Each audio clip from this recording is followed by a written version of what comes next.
अपना सिर बचाएं। किससे? इससे जी। बिल्कुल छोटा सा रास्ता है तो सिर बचाकर चले, हम तो जी सिर बचाकर ही चलेंगे।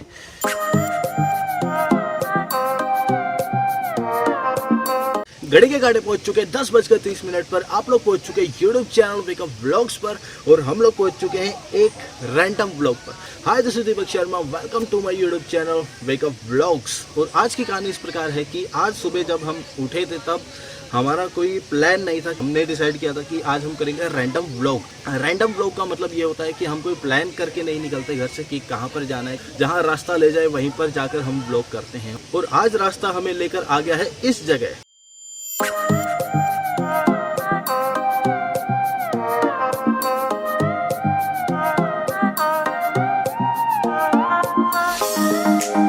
तो जी हम लोग आ चुके हैं रॉक गार्डन में और टिकट हमने ले लिया है। और 10 साल के छोटे बच्चों के लिए जो प्राइस है वो है 10 रुपीज़ और अडल्ट के लिए प्राइस रखा हुआ है 30 रुपीज़ का। और एक चीज़ आपको कहना चाहूँगा कि आप कभी यहाँ पे आएंगे तो चेंज लेकर आना, क्योंकि यहाँ पे लोग चेंज ही मांगते हैं, ठीक है।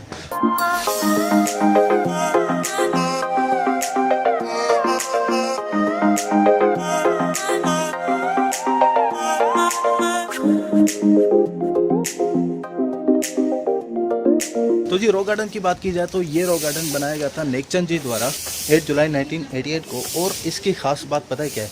इसकी खास बात ये है कि उन्होंने इस गार्डन को बनाने के लिए जो वेस्ट मटेरियल है उनका इस्तेमाल किया है इन्होंने। जैसे कि टूटी हुई प्लेट्स होती है, क्रोकरीज होती है, उनका यूज़ इन्होंने किया है। यानी रॉक गार्डन बनाने के पीछे उनका जो कॉन्सेप्ट था वो ये था कि वेस्ट मटीरियल जो होता है, जिन्हें हम वेस्ट मटीरियल समझ लेते हैं, वो भी काम आ सकता है। देखो कितनी बड़ी सोच थी उस टाइम पर भी। तो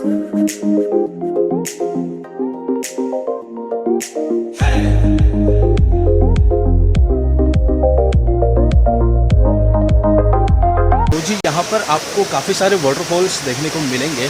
तो अगर आपको वाटरफॉल पसंद है तो आपके लिए बहुत अच्छी जगह है।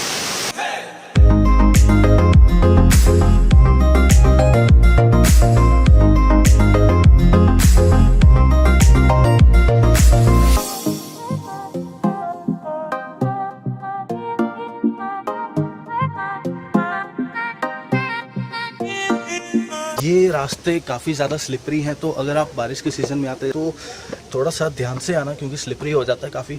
और आपके शूज़, अगर आप नॉर्मल शूज़ पहन के आ रहे हैं प्लेन सोल, वो नहीं चलेगा।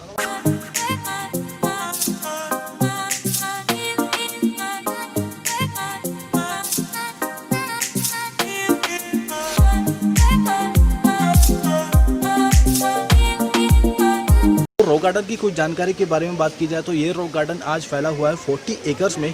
और स्टार्टिंग में मैंने आपको बताया था ये रॉक गार्डन बना था 1988 में, लेकिन ये रॉक गार्डन बनना स्टार्ट हुआ था 1957 में और बनकर कंप्लीट हुआ था 1988 में। ये प्रॉपरली रॉक से बना हुआ है और जो वेस्ट मटेरियल है उनको यूज़ करके क्रिएटिव आर्ट्स किए हुए हैं। वो आगे है, आगे दिखाता हूँ मैं आपको।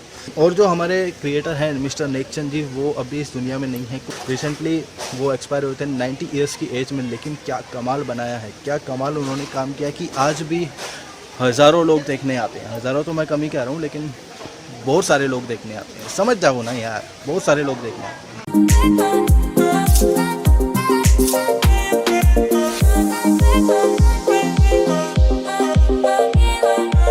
एक और बात मुझे याद आई कि गर्मियों में रॉक गार्डन का टाइम है 9 to 7 PM और विंटर्स में वो टाइम हो जाता है 9 to 6 PM। तो अगर आप यहाँ पर आएंगे तो टाइम निकाल कर आइएगा। कम से कम 3 या 4 घंटे आपके पास होने चाहिए अगर आपको ये घूमना है। जल्दी जल्दी भी अगर आप ट्राई करें तो भी कम से कम 2 घंटे आपको चाहिए। चीज़ आपको बताना चाहता हूँ कि अगर आप रॉक गार्डन आते हैं तो आपको यहाँ पर चलना बहुत ज़्यादा पड़ेगा। तो अगर आप कार्डियो करते हैं या कोई फिज़िकल एक्टिविटी का रेगुलर करते हैं तो आपको आसानी हो जाएगी काफ़ी। लेकिन अगर आप फिज़िकल एक्टिविटी नहीं करते तो आपको काफ़ी प्रॉब्लम हो सकती है, क्योंकि काफ़ी ज़्यादा यहाँ पर चलना पड़ता है। 40 एकर्स में है ना, चलना भी पड़ेगा।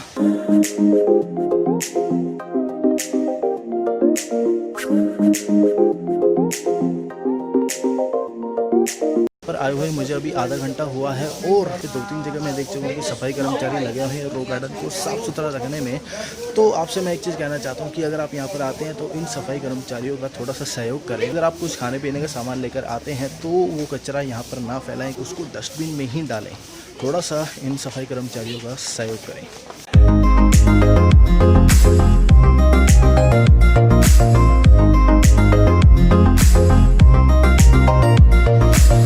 तो जी मैंने आपसे कहा था कि रॉक गार्डन में काफ़ी सारी ऐसी चीज़ें यूज़ की गई हैं जो वेस्ट मटेरियल थी। तो मेरे पीछे कुछ ऐसा आर्ट वर्क है, ये जो हमारे टूटे हुए स्विच बोर्ड्स होते हैं उनको यूज़ कर ये डिज़ाइन बनाया गया है।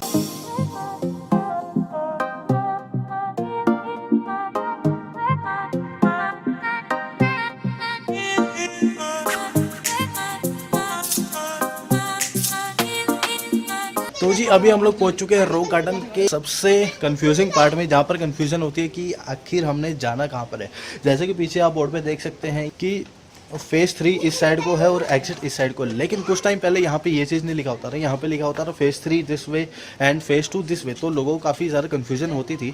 तो अब इन्होंने बिल्कुल करेक्ट कर दिया है, एग्जिट का इन्होंने कर दिया। अगर आपको बाहर जाना है तो इधर जाना है, लेकिन अगर आप आए हैं तो आप पहले जाएंगे फेज़ 3 में, उसके बाद वापस आते हुए फेज़ 2 से होते हुए बाहर जाएंगे।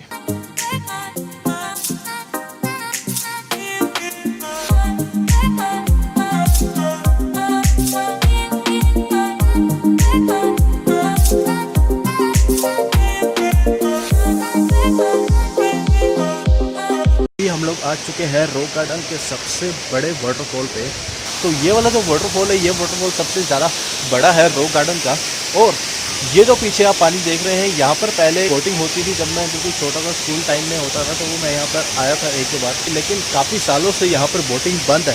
रीज़न क्या है उसका तो किसी को भी नहीं पता, शायद कोई इंसिडेंट्स वगैरह हुआ होगा, लेकिन मुझे कुछ आइडिया नहीं है इस बारे में। लेकिन इतना पता है कि बोटिंग पहले होती थी यहाँ पर, लेकिन अब बोटिंग बंद है।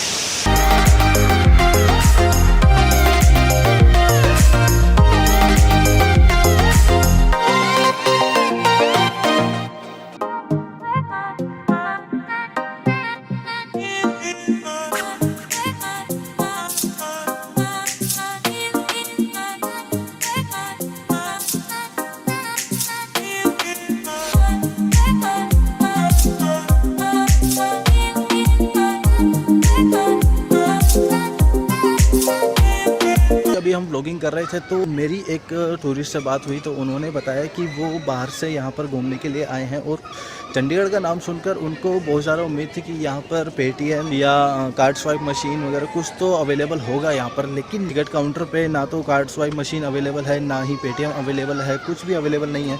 और ऊपर से उन्होंने लिखा है कि प्लीज़ गिव द चेंज। अगर आप बड़ा नोट आप देते हैं 100-500 का, तो उसको वो चेंज भी नहीं करते हैं। ये चीज़ सुन के उनको काफ़ी ज़्यादा निराशा हुई, मुझे भी काफ़ी फील हुआ। तो मैं एक चीज़ कहना चाहता हूँ चंडीगढ़ गवर्नमेंट को कि अगर आप हमारे ये वीडियो देख रहे हैं तो इस बारे में प्लीज़ कुछ करो यार। पेटीएम या कार्ड स्वाइप मशीन कुछ तो अवेलेबल कराओ यार यहाँ पर।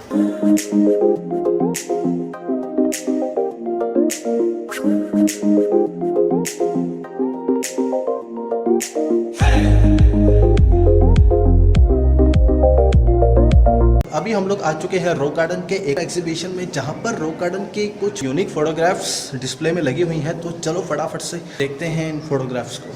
चलो।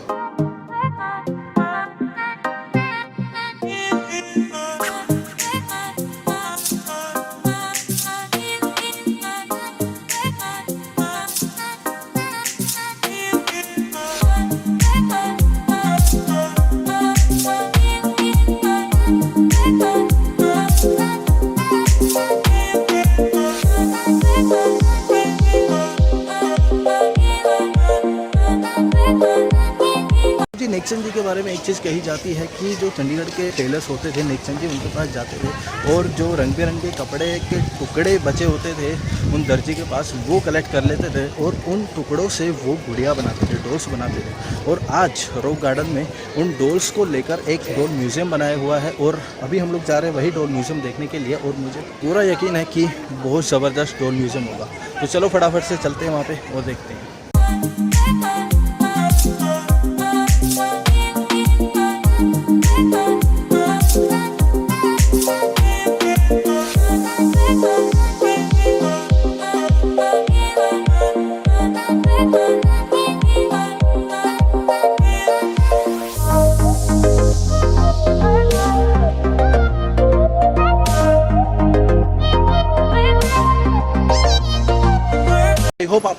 एग्जीबिशन और डॉल म्यूजियम पसंद आया होगा। और मैं आपको बताना चाहता हूँ कि ये 2017 में बनी है दोनों चीज़ें, और फेज़ 3 में अवेलेबल है। और अगर आप रॉक गार्डन आएंगे तो आप सबसे पहले आपको जाना होगा फेज़ 1 में, उसके बाद आपको जाना होगा फेज़ 3 में, उसके बाद फेज़ 2 से होते हुए एग्जिट। और अगर आप डायरेक्ट फेज़ 2 में चले गए तो आप फेज़ 3 मिस कर देंगे। तो आपको पहले फेज़ 3 में जाना है, उसके बाद फेज़ 2 में जाएंगे, उसके बाद एग्जिट होगा। तो अभी हम लोग जा रहे हैं फेज़ 2 में और वहाँ पर देखते हैं कि क्या नई चीज़ें बनी हुई हैं।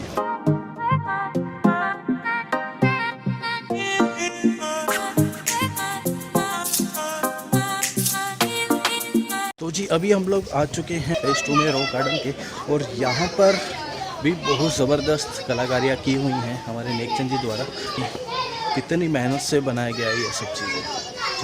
ये जो मेरे पीछे आप क्रिएचर्स देख रहे हैं, इनकी खास बात ये है कि इनकी जो डिज़ाइनिंग की गई है वो टूटे हुए प्लेट्स, टूटी हुई चूड़ियाँ, टूटे हुए कप, टूटे हुए tiles, in short waste materials को क्रिएटिव वे से यूज़ करके बनाया गया है। देखो मतलब कितनी क्रिएटिव सोच थी नेकचंद जी की। और इससे हमें एक बात वो सीखने को मिलती है कि लोग जैसे बेकार समझकर साइड कर देते हैं, ज़रूरी नहीं है कि वो किसी के काम नहीं आ सकती।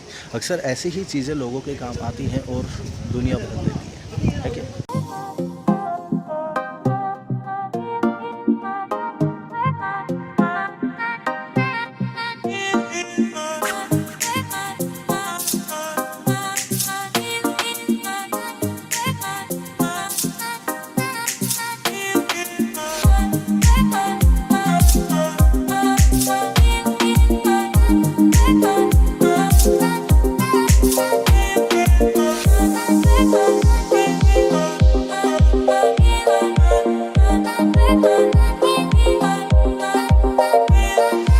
तो जी आज के ब्लॉग में इतना ही है। Thank you very much for watching this episode. I see you in the next episode. Till then take care, bye bye. खुश रहिए, आबाद रहिए, खुशियाँ बांटते रहिए, और मैं मिलता हूँ आपको अगले ब्लॉग में।